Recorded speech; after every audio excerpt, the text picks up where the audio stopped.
Protegida de los nazis, robada y recuperada por un perro y nuevamente hurtada por un joyero reducidor. Así de increíble es la historia del primer trofeo del Mundial de Fútbol, donde actualmente una parte de él se exhibe en el Museo de la FIFA.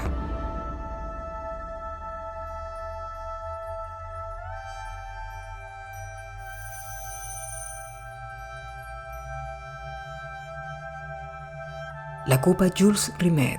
Una historia que posiblemente muchos no conocen. Este fue el primer trofeo del Mundial de Fútbol. El galardón fue robado 2 veces, una en Inglaterra durante el año 1966 y otra en Brasil durante el año 1983. En su momento, llegó a ser catalogado como uno de los 10 mayores tesoros perdidos de la humanidad. El trofeo era una escultura enchapada en oro que representaba a Nike, la diosa griega de la victoria. Abel Lafleur, artista francés, fue el encargado de las creaciones de las medallas para los torneos franceses, y Jules Rimet, entonces presidente de la FIFA, le encomendó la creación del galardón para el primer mundial de fútbol de la historia. La copa medía 30 centímetros, pesaba casi 4 kilos, estaba cubierta en oro y se encontraba sobre una base de piedra lapislázuli de 4 caras. Entre las reglas creadas para los ganadores de la copa, se estableció que los equipos campeones de cada mundial se la llevarían a su país, donde la tendrían en custodia hasta que se pusiera en juego en el siguiente torneo. Y muy importante, quien ganara 3 veces un mundial se la quedaría definitivamente y sería reemplazada por otro trofeo. Ahora bien, ¿quién fue Jules Rimet?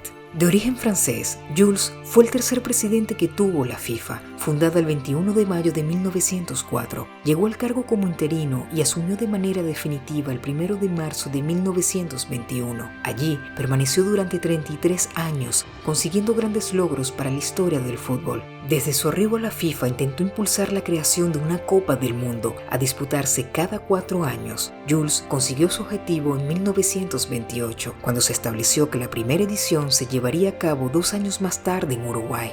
Cuando se jugó el primer mundial, Rimet llegó a Montevideo con la copa en sus valijas, siendo Uruguay el primer ganador. Después logró la victoria Italia 2 veces seguidas. Al poco tiempo, estalló la Segunda Guerra Mundial, llevando a la FIFA a pausar la celebración del campeonato de 1942. Para proteger el trofeo de los bombardeos y de los nazis aficionados a saquear todo objeto de arte que hallaran en los lugares que invadían, el dirigente Torino Barassi la escondió en una caja de zapatos bajo su cama, logrando así que la copa sobreviviera a su primer peligro. Después de la guerra, los italianos se la devolvieron a la FIFA y en 1950, Rimet se la entregó al capitán uruguayo Obdulio Varela, luego de la histórica final en el Maracaná, donde sus compañeros brindaron en el pequeño recipiente que había sobre la cabeza de la diosa. Es así como cada 4 años, la Rimet era custodiada en el país ganador del último mundial, y poco antes del inicio del siguiente torneo viajaba hacia el país organizador. En enero de 1966, la Copa Jules Rimet llegó a Londres para el certamen de ese año. Con la idea de presentarla al público, los organizadores la colocaron el 19 de marzo en una vitrina del Central Hall, Westminster. Al día siguiente, el único guardia responsable se fue un rato para tomar un café. Cuando volvió, el trofeo ya no estaba. El robo fue un escándalo que revolucionó a la policía de Londres. Organizaron un numeroso equipo de detectives con la misión de descubrir al ladrón y recuperar el trofeo. Los medios llevaron el hecho en la tapa y los diarios sensacionalistas y las revistas deportivas no dejaban de culpar a los organizadores del torneo.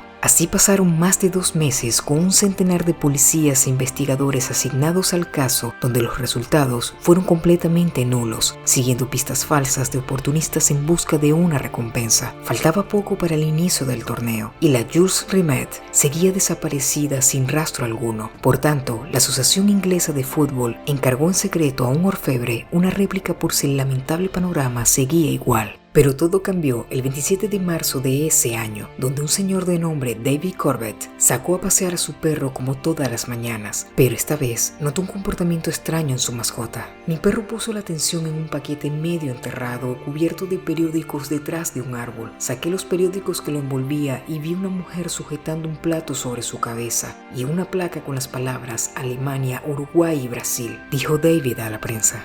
Es así como un perrito llamado Pickles había salvado el honor inglés, recuperando la copa que 100 agentes de la policía británica no habían podido lograr. Puestos en ridículo por una mascota, la policía británica interrogó a David como si fuera un sospechoso, pero el hombre no tenía otra responsabilidad que la de ser el dueño de un perro curioso. Finalmente, Davy cobró una jugosa recompensa de 6,000 libras y una compañía de alimentos de animales le regaló un año de comida gratis para Pickles. Además, dueño y mascota fueron invitados a la cena luego de la victoria de Inglaterra en ese mundial, donde comieron acompañados por el plantel y la reina Isabel II. Pickles salió en la portada de los diarios, fue invitado a programas de televisión y se transformó en una celebridad capaz de competir en popularidad con los Beatles. Incluso se decidió invitarlo a la ceremonia de México de 1970, pero lamentablemente un accidente doméstico se lo impidió. Ahora bien, en 2018, el tabloide británico Daily Mirror presentó como primicia la resolución del caso. Entrevistó a los supuestos sobrinos del ladrón, un hombre ya fallecido llamado Sidney Cugely. Según la versión, el tipo era un delincuente de poca importancia que al ver la muy escasa seguridad del local de exhibición, se le ocurrió la idea de robar la copa por simple gusto. El objeto estaba en una caja cerrada con una pequeña cadena y un candadito que rompió sin ningún inconveniente. Pero asustado por la repercusión del caso, decidió mejor abandonar el trofeo. Sin embargo, toda su vida presumió ante sus conocidos y familiares de que había sido el primer inglés en levantar la Copa del Mundo. Al final, el episodio de este primer robo se cerró con las duras declaraciones de un brasileño de nombre Abraim Tebel, conocido por ser uno de los máximos dirigentes de la Confederación Brasileña de Fútbol, el cual comentó: esto en Brasil nunca hubiera pasado. Incluso los ladrones en nuestro país consideran la copa sagrada y robársela hubiera sido un sacrilegio. Años después, debió tragarse sus palabras. Brasil ya había ganado 2 copas mundiales, pero lamentablemente, con el jugador Pelé lesionado y árbitros adversos, no pudieron cumplir el sueño de quedarse definitivamente con el trofeo en el año 1966. Pero sí lo lograron al ganar, quizás con el mejor equipo de fútbol de todos los tiempos, el Campeonato Mundial de 1970 en México. Es así como lo había dispuesto Jules Rimet al instituir el trofeo. La copa se quedó desde entonces en Brasil, hasta que el 19 de diciembre de 1983, un grupo de ladrones a los que no les importó en absoluto lo sagrado del objeto, se lo robaron de la vitrina blindada donde se exhibía en la sede de Confederación Brasileña de Fútbol en Río de Janeiro.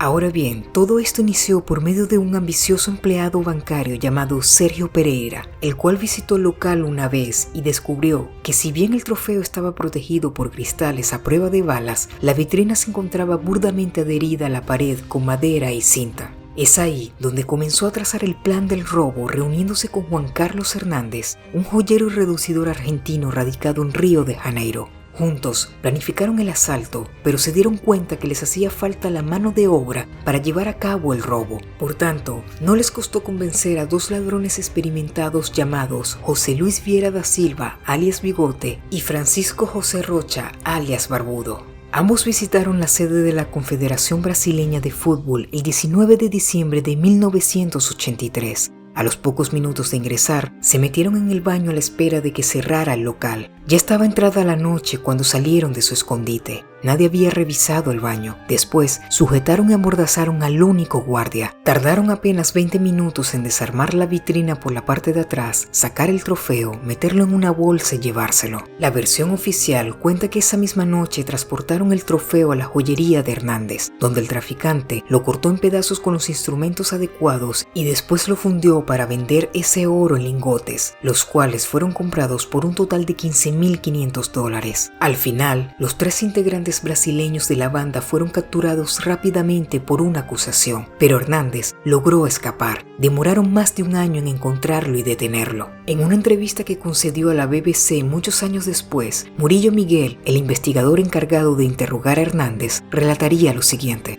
lo interrogué por varias horas. Se notaba que era alguien muy astuto, muy hábil para este tipo de procedimientos. Él fingía que no sabía nada. Entonces le dije que para los brasileños era una bofetada que un argentino hubiera convertido la copa en lingotes de oro. Cuando le dije eso, vi que en su rostro se dibujaba una sonrisa, y ese momento fue la prueba de que él lo había hecho. Hernández fue condenado en 1984, aunque jamás se declaró culpable del delito.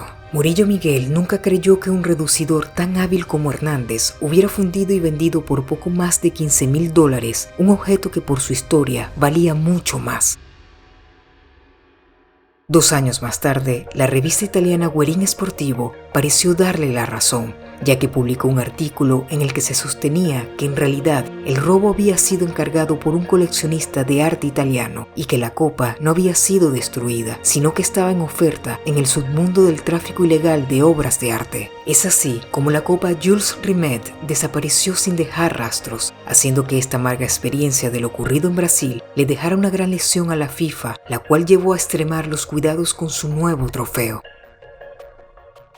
Para la creación del mismo se eligió el diseño de un italiano. Constantemente la Copa del Mundo, como decidieron llamar a este nuevo galardón, realiza diferentes giras para que pueda ser admirado en varios países. Por tal motivo, la FIFA le pidió a la compañía GDE Bertoni de Milán presentar diseños para el nuevo trofeo del Mundial de Fútbol. El escultor Silvio Gazzaniga era el director artístico y envió 2 bocetos. Posteriormente construyó un prototipo, pues consideraba que en un simple dibujo no se veía la magnitud del trofeo. Y gracias a esto último, la FIFA lo eligió como la propuesta ganadora en abril de 1971. En la copa hay 2 figuras humanas que sostienen el globo terráqueo. La intención era representar la fuerza, el dinamismo y el júbilo del atleta en la victoria que se expresa con tanta alegría. Los volúmenes aparentemente irregulares dan la sensación de dinamismo. Está claro que el mundo debía formar parte de ella. El mundo es una esfera y como tal, muy parecido a un balón, expresó Gazzaniga en una entrevista para el portal web de la FIFA. La Copa del Mundo tiene oro de 18 quilates, pesa 6 kilogramos aproximadamente y mide 36 centímetros de alto. En la parte de abajo se decidió poner malaquita, ya que es un mineral semiprecioso que se encuentra en todos los continentes y es verde como una cancha de fútbol.